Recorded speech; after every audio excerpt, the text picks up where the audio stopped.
Je vous invite maintenant à partager avec moi un moment de lecture. Le texte est issu de l'épître de Jean, au chapitre 1, où nous lirons les versets 45 à 51. Épître de Jean, chapitre 1, versets 45 à 51. Philippe trouve Nathanaël et lui dit : « Celui au sujet duquel on écrit Moïse dans la loi et les prophètes, nous l'avons trouvé, c'est Jésus de Nazareth, fils de Joseph. » Nathanaël lui dit : « Quelque chose de bon peut-il venir de Nazareth ? » Philippe lui dit : « Viens voir. » Jésus vit Nathanaël venir à lui et lui dit de lui : « Voici un véritable Israélite, en qui il n'y a pas de ruse. » Nathanaël lui dit : « D'où me connais-tu ? » Jésus lui répondit : « Avant que Philippe t'appelle, quand tu étais sous le figuier, je t'ai vu. » Nathanaël reprit : « Rabbi, c'est toi qui es le Fils de Dieu, c'est toi qui es le roi d'Israël ? » Jésus lui répondit : « Parce que je t'ai dit et que je t'ai vu sous le figuier, tu crois. Tu verras des choses plus grandes encore. » Et il lui dit : « Amen, amen. Je vous le dis, vous verrez le ciel ouvert et les anges de Dieu monter et descendre sur le Fils de l'homme. » Lorsque j'étais adolescent, je me souviens que j'étais face à un rayon dans un supermarché de jeux vidéo.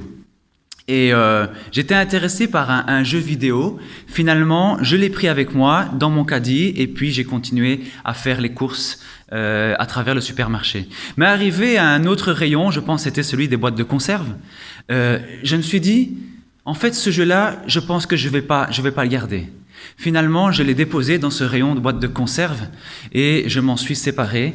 Et j'ai continué mes achats, je suis allé jusqu'à la caisse. Arrivé à la caisse, je vois deux gars de sécurité qui attendaient de l'autre côté. Je n'ai pas fortement prêté attention, j'ai payé, je suis sorti. Et en sortant, les deux personnes m'interpellent. « Monsieur, voulez-vous bien venir avec moi, s'il vous plaît ?» J'ai dit « Oui, c'est à quel sujet ?»« On va tout vous expliquer de l'autre côté. Venez avec nous. » Un peu contraint, malgré moi, je suis les personnes et puis j'arrive dans une espèce de bureau enfermé, sans fenêtre. Là-bas, on me demande de restituer le CD. J'ai dit, d'accord, mais quel CD ? J'avais peut-être touché à plusieurs éléments pendant le passage dans le magasin. Et ils insistent en disant, mais voilà, on vous a suivi par les caméras, nous vous avons vu prendre ce CD. Donc maintenant, soit vous coopérez et l'affaire est vite terminée, soit on va passer par un petit interrogatoire et peut-être éventuellement appeler la police pour terminer tout ça. Alors je leur dis, écoutez, est-ce que vous m'avez vu prendre le CD ? Ils n'ont pas voulu répondre. Le fait est que le boîtier était vide. Ils me l'ont montré. Est-ce que c'était bien ce jeu-là ? Oui, c'est bien ce jeu-là. Ils l'ouvrent devant moi, le boîtier est vide. J'allais acheter un jeu vidéo qui n'était pas là. Et de fait, j'avais un profil qui suffisait pour avoir une étiquette. J'étais jeune, j'étais habillé en version hip-hop, avec les baskets, avec le bonnet. Ça suffisait pour être intitulé voleur. Un préjugé. J'ai jamais pu restituer le CD puisque je ne l'avais jamais volé. J'avais donc 4 options devant moi. La première option, elle est peut-être un peu plus musclée, c'est coup de boule.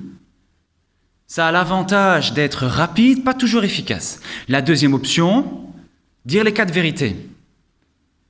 Au moins, c'est franc, mais c'est pas forcément juste. La troisième option, on garde le silence, on prend sur soi, on encaisse, on attend, et puis après ça passera. Il y a quand même une 4e option qui est envisageable. C'est celle que nous allons découvrir ce matin ensemble. Je l'ai intitulée « Bonus Extra Plus ». Et je vous invite à la découvrir ensemble dans cet évangile de Jean. Elle est donc constituée de 3 parties essentielles, bonus, extra et puis plus. Mais revenons à cette histoire de Nathanaël. Nathanaël qui se trouve sous le figuier. À l'époque d'Israël antique, les maîtres, les rabbis avaient l'habitude de s'installer sous un figuier pour pouvoir donner un enseignement. Donc un figuier ou un autre arbre, c'était pour profiter de l'ombrage pendant la chaleur. Quand on a cette précision dans le récit que Nathanaël se trouvait sous le figuier, ça ne veut pas dire quelque chose d'anodin. C'est vraiment pour nous dire qu'en réalité, Nathanaël suit avec assiduité des enseignements d'un rabbi. C'est un bon Israélite, c'est un bon juif, il est bien dans ses baskets, c'est un bon chrétien, un bon adventiste. Mais reprenons le récit.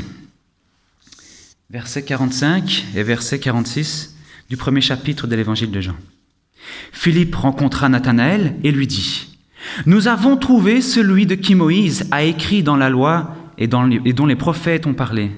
Jésus de Nazareth, fils de Joseph. » Nathanaël lui dit : « Peut-il venir de Nazareth quelque chose de bon ?» Alors selon Nathanaël, c'est sûr. Nazareth, c'est mauvais, donc forcément, tout ce qui vient de là, c'est mauvais. Et si Nathanaël a une mauvaise réputation, on ne sait pas trop si c'est à tort ou à raison. Mais en tout cas, pour Nathanaël, c'est sûr, c'est une mauvaise réputation. Et il y a un discrédit sur la personne de Jésus, non pas par rapport à lui-même, mais plutôt par rapport à la localité d'où il est issu. Peut-être même ça fait déjà des années qu'il a quitté Nazareth et qu'il vit dans une autre ville. Mais le fait de savoir qu'il vient de Nazareth, ça suffit. Il est enfermé dans ce discrédit. Et on a ici une idée préconçue, un préjugé, un a priori qui va mettre un mur relationnel entre Nathanaël et Jésus qui est en face de lui. Un mur qui l'empêche de découvrir l'autre, un mur qui l'empêche de rencontrer l'autre. Ça, c'est un noir, laisse tomber. Ah non, mais lui, il est de la vieille école. Tu perds ton temps. Oh, une femme. Oublie. Il vient de la province. Ah non, mais ici on est à Bruxelles, c'est quoi, c'est pas la peine. Il se dit chrétien, mais bon, il est pas adventiste. La musique moderne ? Ah mais non, mais il n'y a rien de bon là-dedans. Ce prof-là, il est un peu space. Enfin, à ce qu'on dit. Et vous voyez qu'on a des préjugés, et on estime, quand on a des préjugés, que les autres idées sont en fait des mauvaises idées. Et c'est notre idée qui doit primer, qui est la meilleure. Et sans le savoir, on s'empêche de pouvoir se remettre soi-même en question. Pas d'introspection. Moi, ça va, je suis avec un bon rabbi, le bon rabbi, sous le bon figuier, dans la bonne église. Le problème, ce n'est pas de savoir si on a des a priori ou pas, mais c'est aussi de savoir le reconnaître. Et puis d'identifier ces a priori. Quels sont tes préjugés sur ce que tu ne connais pas personnellement ? Qu'est-ce que tu dis ? Qu'est-ce que tu penses d'une personne qui a une mauvaise réputation, d'une personne qui, peut-être à cette mauvaise réputation, a raison ? Peut-être qu'il est temps ce matin de prendre conscience des murs relationnels qui nous empêchent de découvrir l'autre, qui nous empêchent d'approcher l'autre, cet autre que l'on fait, on ne connaît pas ou on ne connaît pas bien. Mais revenons à ce bonus extra plus. On est face à un mur dressé. Et Philippe, lui, était tout enjoué quand il a annoncé cette bonne nouvelle d'avoir trouvé enfin ce Messie, parce que pour lui, ça veut dire c'est fini la souffrance, bientôt le règne de Dieu va s'établir. Le paradis, la félicité éternelle, la joie pour tout le monde. Mais Nathanaël, lui, le commentaire qu'il a dit, peut-il venir quelque chose de bon de Nazareth, ça a cassé entièrement l'enthousiasme de Philippe. D'ailleurs, Philippe, on n'en parle plus après. Et pourtant, Nathanaël ne connaissait pas ce Jésus. Peut-être éventuellement le connaissait-il, mais un petit peu, pas suffisamment que pour pouvoir avoir raison de dire ce qu'il a dit. Moi, j'ai un diplôme, moi j'ai des connaissances, moi j'ai une expérience de vie, j'ai mon âge, et je te dis que par rapport à ce point-là, franchement, tu perds ton temps. Ça vaut pas la peine.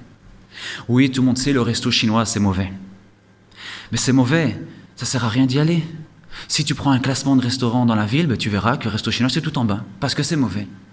En fait, est-ce que tu as déjà pris le temps d'aller voir une fois au restaurant chinois ? Mais non, puisque c'est mauvais, j'y vais pas. Et si on gratte un peu ce préjugé, on se rend compte qu'il est basé sur quoi ? Rien de concret, rien de véritable, rien de profond, rien de personnel. Philippe n'avait donc pas d'autre alternative que de dire à Nathanaël, viens et vois. 3 mots, viens et vois. Autrement dit, fais l'expérience par toi-même. D'abord, fais l'expérience et après tire ta conclusion et pas l'inverse. Autrement dit, au lieu d'un préjugé, fais peut-être un post-jugé. Je me souviens, lorsque j'étais aux études de théologie, j'avais à cœur de pouvoir faire une recherche, que j'ai jamais pu faire finalement, sur les croyances fondamentales adventistes. C'est quelque chose qui m'intriguait. Et puis, face à ce groupe qui était là, il y avait une personne illustre du campus universitaire qui m'a dit, et qui a dit donc à tout le monde, en fait, si Fabio s'intéresse aux croyances fondamentales adventistes, c'est parce qu'il est belge. La Belgique est à côté des Pays-Bas. Les Pays-Bas, comme en Belgique, ce sont des pays où on a l'habitude de remettre en question les choses. On a l'habitude d'avoir une ouverture très large, une habitude de tolérance, peut-être aussi une habitude de certaine libéralité dans l'Église. Et donc forcément, Fabio, il est libéral. Donc il ne faut pas s'étonner s'il fait ça. C'est normal. Oui, sauf que moi, je ne me voyais pas tout cet aspect-là. Moi, en fait, je suis issu d'une famille adventiste plutôt conventionnelle, traditionnelle. Et dans ce conservatisme, j'ai grandi avec ces valeurs-là. À tel point que j'avais 10 ou 12 ans, je me rappelle très bien que je me suis positionné devant la classe des compagnons, alors que je n'étais pas du tout à l'âge des compagnons. Et j'ai dit au moniteur en question, qui était un grand adulte déjà, je lui ai dit, moi, je refuse qu'il y ait ce genre de chant, des cantiques qui soient issus d'un autre cantique que Hymne et Louange. Conservateur. 10-12 ans. J'ai grandi aussi, puis après, mon parcours de vie m'a amené pendant 10 années à Kinshasa, encore un endroit où on est encore très ancré dans les traditions, le traditionnalisme. Finalement, je me suis posé la question, mais est-ce que moi, je suis cette étiquette qu'on a collée sur mon front, préjugé? Préjugé. Un préjugé qui parfois peut blesser aussi. Face à un mur relationnel, face à un préjugé qui est dressé devant nous, invitons la personne à réaliser une expérience personnelle, à faire ce post-jugé et non pas un pré-jugé. On en arrive à la deuxième partie de ce bonus extra plus. On est dans extra. Extra qui est composé de 3 petits éléments. D'abord, Philippe, lui, on voit qu'il s'arrête là. Mais Jésus, quand il croise Nathanaël, va tenter de renverser les choses. Nathanaël va rencontrer ce Jésus. On ne sait pas trop pourquoi. Est-ce que c'est par curiosité? Est-ce que c'est pour se donner raison et confirmer son point de vue d'avoir ce petit Jésus qui n'était qu'un pseudo-messie? Ou peut-être pour faire plaisir à Philippe? Dans tous les cas, il va à sa rencontre. Relisons le verset 47. Jésus, voyant venir à lui Nathanaël, dit de lui, « Voici vraiment un Israélite dans lequel il n'y a point de fraude. » Oui, Jésus l'accueille. Il l'accueille même d'une manière surprenante. Il savait qu'il était sous le figuier. Il le dit par après. Autrement dit, Jésus savait ce que pensait Nathanaël de lui et ce qu'il disait de lui quand il n'était pas là. Il aurait pu l'accueillir en disant « Voilà un petit qui parle de mal de moi quand il ne me connaît pas encore. » Mais ce n'est pas ce qu'il dit. Il reste dans un accueil, il reste dans une ouverture. Parce que le résultat, s'il avait parlé comme ça, premièrement, ça aurait cassé Nathanaël. Pas sûr que Nathanaël aurait eu envie d'aller plus loin avec Jésus. Mais deuxièmement, ça aurait donné raison aussi à Nathanaël. Nathanaël qui disait de Jésus que c'était un pseudo-messie, que rien de bon ne pouvait sortir de lui, ben c'est vrai. Regarde Philippe, j'ai été le voir, ton pseudo-messie là. Tu as vu ce qu'il m'a dit? Jésus reste dans une ouverture relationnelle. C'est une démarche complètement opposée à celle de Nathanaël.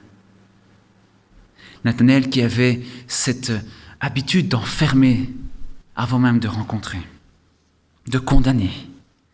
Et Jésus va utiliser ce que Nathanaël connaît, ce que Nathanaël a comme background, ce que Nathanaël apprécie, ses loisirs, le fait de passer du temps en dessous de l'arbre avec un rabbi pour étudier la Torah, la Bible et compagnie, eh bien il va utiliser ça expressément pour pouvoir le rejoindre, parce qu'il a envie de réunir cette personne avec lui. Autrement dit, Jésus ne va pas prendre Nathanaël et l'amener vers lui, il va aller vers lui là où il se trouve. Face à un mur relationnel dressé, face à un préjugé, construis un pont. Parle à la personne à partir de ce qu'elle aime, de ce qui a du sens pour elle, de ce qui a de l'importance pour elle. Si elle aime la religion, parle-lui de religion. Si elle aime les voyages, parle-lui de voyages. Si elle aime le sport, parle-lui de sport. Et là, un pont est créé entre les deux personnes. Le mur est toujours là. On ne l'a pas encore abattu. Mais on va y arriver. Dans cette partie extra, on continue parce que le Christ, en disant cette phrase à Nathanaël, va le valoriser. Alors que Nathanaël médisait de lui, le Christ valorise Nathanaël. Il y avait un mur et en une phrase, le Christ va placer une porte dans ce mur. Ah, la porte, elle n'est pas encore entièrement ouverte, non. Elle est même complètement fermée. Mais au moins, il y a une porte maintenant dans ce mur, une porte qui a le mérite, un jour peut-être, d'être ouverte. Quel accueil réserves-tu à une personne qui parle mal de toi quand tu n'es pas là et que toi tu le sais? Face à un mur relationnel dressé, face à un préjugé, place une porte, accueille, valorise la personne qui a des préjugés. Mais extra, c'est un peu plus que ça. La porte, il faut amener la personne à l'ouvrir. Une porte ouverte. Dans Jean 1, verset 48, le récit nous dit « D'où me connais-tu » lui répond Philippe. Et c'est une réaction de Nathanaël qui est justifiée. C'est une phrase en fait miroir. Parce qu'en fait, cette phrase-là, il devait se l'appliquer à lui-même quand il médisait de Jésus. Philippe lui a parlé. Philippe lui a dit, voilà, on a trouvé le Messie. Tac, tac, tac, mécanisme psychique que Nathanaël n'arrivait pas à contrôler, mais avant de verbaliser maintenant sa conclusion, qui est un préjugé, Jésus égale mauvais parce que Nazareth égale mauvais, il fallait que cette phrase, cette question puisse être posée dans sa tête. D'où le connais-je? Est-ce que je le connais vraiment? Qu'est-ce que je connais sur lui? Rien, finalement, rien. Rien, j'ai juste entendu dire quelque chose, Nazareth, oui, j'ai jamais été en fait, mais bon, c'est pas grave. Et là, on se rend compte peut-être que le préjugé ne tient pas la route. Mais là, c'était pas le raisonnement de Nathanaël. Et Jésus va le pousser à se poser la bonne question. D'où me connais-tu? C'est une phrase miroir qu'il aurait dû s'appliquer à lui-même. L'accueil un peu gros, un peu trop forcé de Jésus est volontaire, c'était fait exprès pour aider Nathanaël à se poser cette bonne question. Il n'y a pas de statu quo avec Jésus. Quand on est en relation avec lui, ça bouscule parfois. On est amené parfois aussi à se repositionner, à revoir nos positions. Et ça contraint le critiqueur, en l'occurrence Nathanaël, à se poser cette bonne question. Jésus ne lui dit pas « tu as dit mal de moi ». C'est pas bien d'ailleurs, Nathanaël. Mais tu devrais te poser la question « d'où me connais-tu » Mais Jésus va l'amener implicitement à avoir ce raisonnement-là. On est dans l'implicite, on est dans le propre, on est dans quelque chose de respectueux, de bienveillant de l'autre. Il n'y a pas d'intrusion dans le raisonnement de l'autre. Il y a un sentiment valorisant de l'autre personne qui est amené à grandir. Et Nathanaël, ici, a l'impression que l'initiative vient de lui, alors qu'on sait bien qu'en réalité, c'est Jésus qui l'amène à se poser la bonne question. Face à une personne qui est enfermée par rapport à ses préjugés, peut-être qu'il convient de l'aider à se poser la bonne question, à ouvrir cette porte dans son mur. Une porte qui lui permettra, en l'ouvrant, d'avoir l'impression d'y être parvenu tout seul. Face à un mur relationnel dressé, face à un préjugé, aidons cette personne à ouvrir la porte dans son mur. Aidons cette personne à se poser la bonne question. Paul est d'origine africaine. Il arrive dans un petit village en province, ici en Belgique. Petit village, vraiment tout petit. Et son voisin, Michel, lui, est un vrai Belge. Une frite, mais de frites. Et Michel ne voit pas d'un très bon œil de voir toute une famille d'origine africaine s'installer juste à côté de chez lui. Michel s'en inquiète, bien sûr. Il n'a pas envie de voir du désordre à côté de chez lui, de voir de la saleté à côté de chez lui. Et il en parle jour après jour, à table, au lit, en maison. Et sa femme Micheline n'en peut plus et lui dit « Écoute, t'as qu'à le rencontrer, tu verras bien s'il est comme ça, ce Paul. » Visiblement, elle ne partage pas son préjugé. On regarde en fait ici que Micheline pousse Michel à vivre une expérience personnelle. Ça, c'est la première étape. Deuxième étape, elle ne peut pas beaucoup aller plus loin. Mais c'est Paul qui va apprendre dans ce petit bled, tout le monde sait tout sur tout le monde, et ça arrive jusqu'à ses oreilles, il sait ce que Michel pense de lui. Alors Paul, un jour, en le rencontrant dans la rue, va essayer d'entamer une discussion. Pas facile, mais quand même, il le fait. Il avait vu sur la voiture de Michel des autocollants sur toutes les vitres, en tant que supporter, un des grands supporters de l'équipe nationale de football belge. C'est bien, Michel. Alors, quand il le croise, il lui dit « Ah, mais j'ai vu tes autocollants, moi je suis aussi fanat de football. D'ailleurs, je viens d'inscrire mon fils là au club de foot local. » Un pont. Première étape. Ensuite, il continue et lui dit « J'ai vu que tu balayais régulièrement le trottoir là devant chez toi. J'apprécie vraiment parce que ça permet au moins d'avoir un peu de propreté. J'aime beaucoup la propreté. Oh, une porte dans ce mur. Valorisée. » Et puis il continue. « Je t'invite peut-être à passer un moment avec moi. Il y a un match de foot là dimanche si tu veux. On va regarder ça ensemble, on mangera des frites aussi. » Oh. Et là, Michel, il est complètement désarçonné. Il ne sait pas trop quoi répondre. Pour finir, il va accepter l'invitation. Et là, cette porte, il va pouvoir l'ouvrir. Il va pouvoir se poser la bonne question. C'est en se présentant implicitement comme le Messie que Jésus va pouvoir déconstruire le préjugé de Nathanaël, pour qui ce n'était pas possible que de Nazareth vienne quelque chose de bon, et certainement pas un Messie. L'étiquette se décolle. Et dans l'option extra, bonus extra plus, il y a encore ce plus qu'on n'a pas encore visité. Mais ce plus-là, c'est réservé pour des maîtres de la communication. Mais je pense que le Seigneur nous invite aussi à devenir des maîtres en communication, à l'instar de Jésus. Par 2 fois, le récit va faire référence au récit de Jacob, qui est le père de la nation d'Israël, au verset 47 et au verset 51, comme pour attirer l'attention de Nathanaël. Quand tu seras chez toi, Nathanaël, tu vas réfléchir un peu au récit de Jacob, d'accord ? Tu vas relire ça, avec ton maître là sous le figuier, tu vas réfléchir à tout ça, tu verras, tu vas comprendre quelque chose. Relisons le verset 47. Jésus, voyant venir à lui Nathanaël, dit de lui, « Voici vraiment un Israélite dans lequel il n'y a point de fraude. » Pas de fraude, pas de tromperie, pas de duperie, pas de ruse, pas de tricherie. On peut traduire ça comme ça. C'est surprenant. C'est exactement la même signification pour Jacob. Le nom de Jacob, en hébreu, Yaakov, ça veut dire « il trompe ». Il dupe, il triche. Surprenant. C'est l'étymologie même de ce nom. Parce que Jacob, c'était son identité, c'était son habitude par rapport aux autres, pendant qu'il était Jacob. Jusqu'à un jour où il va avoir une relation particulière avec Dieu qui va l'amener à vivre une transformation par Dieu. Et il va plus s'appeler Jacob, mais Dieu va l'inviter à s'appeler Israël. Israël, qui est une toute autre identité. Tu ne vas plus te tromper, Jacob. Maintenant, c'est fini.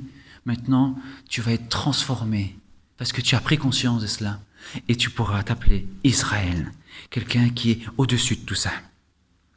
Ici, par son compliment, le Christ va inviter Nathanaël à vivre une transformation comme Jacob a aussi vécu une transformation par Dieu. On n'est pas dans la condamnation, mais on reste dans cette ouverture. La suite, elle appartient à Nathanaël. C'est pas Jésus qui va aller plus loin avec lui. Nathanaël, maintenant, tu continues ton cheminement tout seul. Mais en tout cas, Jésus sait que Nathanaël a besoin d'être transformé et a besoin d'être transformé par Dieu, le seul qui peut transformer. Le problème n'est pas nécessairement le préjugé de la personne sur moi, mais aussi peut-être comment moi je vais aborder cette personne-là qui a des préjugés me concernant. Quel est l'accueil que je vais lui réserver? Ah Seigneur, aide-moi à adopter un comportement, à avoir des paroles, des attitudes qui permettent à la personne qui a des préjugés sur moi de pouvoir grandir, de pouvoir être libéré de ce qui l'enferme, de ce qui l'empêche de me rencontrer vraiment. Face à un mur relationnel dressé, face à un préjugé, permettons à l'autre personne à avoir ce raisonnement intérieur implicitement pour qu'elle puisse vivre une transformation par Dieu. Et là, le mur est écroulé. La méthode de Christ n'était pas de défoncer le mur qui était là devant lui, ce mur de préjugés, non. La méthode de Christ vise à déconstruire progressivement ce mur, mais de manière respectueuse. C'est de prendre soin de l'autre qui devient maintenant le centre de l'attention. Il y a une préoccupation non pas sur ce que l'autre dit sur moi, non pas sur le préjugé de l'autre me concernant, mais sur l'autre lui-même, sur la personne de l'autre. Et c'est son cheminement qui importe. C'est sa libération de ces préjugés qui l'enferment qui m'importe. Face à un mur, face à des préjugés, bonus extra plus. D'abord, inviter la personne à effectuer une expérience personnelle. Le post-jugé, c'est important. Sans ça, la personne ne peut pas aller plus loin. Elle restera avec ce mur. Et si tu as l'occasion d'aller plus loin, alors, bonus, extra. Extra, c'est le pont, la porte placée, la porte ouverte. Le pont, parle-lui de ce que la personne apprécie, de ce que la personne connaît. La porte placée, place une porte donc dans ce mur en la valorisant. Et la porte ouverte amène la personne à se poser la bonne question.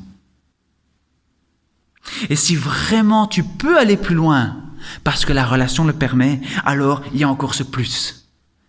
Aide la personne à désirer une transformation intérieure, une transformation qui en fait ne peut venir que de Dieu. Par 2 fois, nous l'avons vu, le récit faisait référence au rêve de Jacob. La 2e fois, c'est au verset 51. Et Jésus lui dit, « En vérité, vous verrez désormais le ciel ouvert et les anges de Dieu monter et descendre sur le Fils de l'homme. » Intéressant. Intéressant parce que c'est un texte qui est issu aussi du récit de Jacob dans Genèse 28. Et si on prend ce chapitre dans Genèse 28, on va vite voir que Jacob était en fuite à ce moment-là. Et lorsqu'il était en fuite, par rapport à la peur de pouvoir être assassiné par son frère, parce qu'il avait trompé à nouveau son frère en lui volant sa bénédiction, Jacob va faire ce rêve cette nuit-là. Et il va faire ce rêve d'ange qui monte et qui descend sur cette pierre sur laquelle il était en train de dormir. Au petit matin, il va dresser cette pierre, il va verser de l'huile dessus et il va appeler ce nom-là, celui-là, Bethel, la maison de Dieu. Il va l'appeler aussi porte des cieux. Intéressant. Et Jésus, quand il reprend cette image-là, il est en train de dire, voilà, la Bethel, la maison de Dieu, la porte des cieux, c'est moi. Je suis cette porte des cieux. Eh bien, c'est une invitation encore ce matin pour nous, à l'instar de Jésus-Christ, de pouvoir être une porte des cieux, une porte du ciel ouverte pour celui qui a des préjugés. Que le Seigneur nous bénisse avec nos relations à travers sa parole. Amen. Je vous invite à incliner nos têtes et à passer un moment dans la prière ensemble. Seigneur Dieu, nous te disons merci. Merci parce que tu es un Dieu bienveillant, un Dieu qui respecte ce que nous sommes, un Dieu qui nous invite aussi à grandir. Et nous voulons, Père, nous remettre entre tes mains, t'inviter à transformer notre regard de l'autre, mais aussi à savoir l'accueillir, cet autre. Ça nous demande peut-être aussi du travail, mais nous t'invitons à travailler en nous. Nous voulons, Père, que nous puissions être comme Jésus, cette porte ouverte pour les autres, une porte qui permet aussi aux préjugés de tomber. Bénis, Seigneur, cette parole dans notre vie, qu'elle puisse germer, qu'elle puisse donner du fruit, comme tu l'attends de nous. En Jésus-Christ. Amen.